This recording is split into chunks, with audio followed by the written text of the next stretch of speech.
एक मामूली school teacher Jeffrey Epstein जो कभी बच्चों को मैथ पढ़ाता था, कुछ समय बाद अरबपतियों का फाइनेंशियल एडवाइजर बनकर 60 करोड़ के साम्राज्य का मालिक बन गया और जुर्म के दलदल में उतर गया। पर कहते हैं ना कि जुर्म का जहाज कितना ही मजबूत और बड़ा क्यों ना हो, उसकी बर्बादी के लिए एक छोटी सी दरार काफी होती है। साल 2005 में इस नर के साम्राज्य में पहली दरार पड़ी। फ्लोरिडा का पाम बीच इलाका एक 14 साल की मासूम बच्ची अपने माता पिता के साथ पुलिस स्टेशन में पहुंचती है। उसकी आंखों में खौफ तो था, लेकिन कलेजे में हिम्मत थी। जब उसने पुलिस को बताया तो उसने पूरे अमेरिका को हिला कर रख दिया। उसने पुलिस को बताया कि रॉयल पाम बीच हाई स्कूल में पढ़ने वाली उसकी क्लासमेट उसे एक दिन एक अमीर आदमी के घर लेकर गई। उसे कहा गया कि उसे उस अमीर आदमी को मसाज देनी है, जिसके लिए उसे 200 से 300 डॉलर मिलेंगे। एक 14 साल के बच्चे के लिए यह बड़ी रकम थी, लेकिन जैसे ही वो उस हवेली के अंदर पहुंची, वहां जन्नत नहीं दरिंदगी खड़ी थी। उसने देखा कि जेफरी एप्स्टीन सिर्फ एक तौलिए में बैठा था। वो लड़की को अपने कपड़े उतारने को कहता है और फिर उसे मोलेस्ट करता है। जब पुलिस ने इस लड़की से पूछा, क्या तुम किसी और लड़की को जानती हो जो वहां गई हो, तो उस लड़की ने 2 और लड़कियों के नाम बताए। जब पुलिस ने उन 2 लड़कियों के पास पूछा कि क्या तुम किसी और लड़की को जानती हो जो वहां गई हो, तो 4 और नाम सामने आए। जब पुलिस इन 4 लड़कियों के पास जाकर पूछती है क्या तुम किसी और को जानती हो, तो 8 और नाम सामने आए। पुलिस ऑफिसर बिल्कुल हैरान थे, यह सिलसिला रुक ही नहीं रहा था।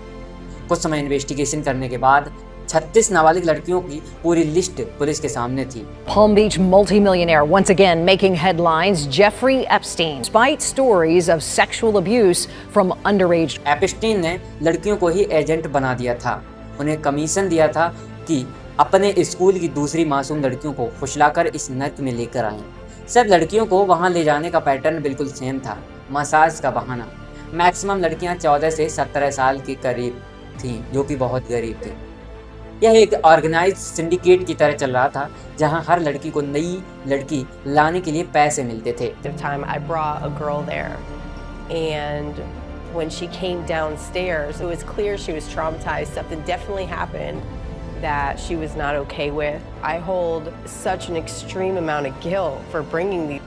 डिस्टर्बिंग गर्ल्स केस इतना स्ट्रांग हो गया था कि FBI ने भी अपनी इन्वेस्टिगेशन शुरू कर दी।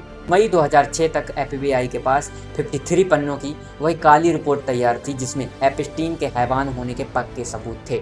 FBI की 53 पन्नों की रिपोर्ट सिर्फ एक चार्जशीट नहीं थी, वो एक ऐसे ऑर्गेनाइज्ड एक्सप्लॉयटेशन नेटवर्क का ब्लूप्रिंट थी, जिसमें रिक्रूटमेंट से लेकर ट्रैफिकिंग तक हर चीज डॉक्यूमेंटेड थी। विक्टिम के statement, payment pattern, phone records, travel details, सब कुछ उस रिपोर्ट में था।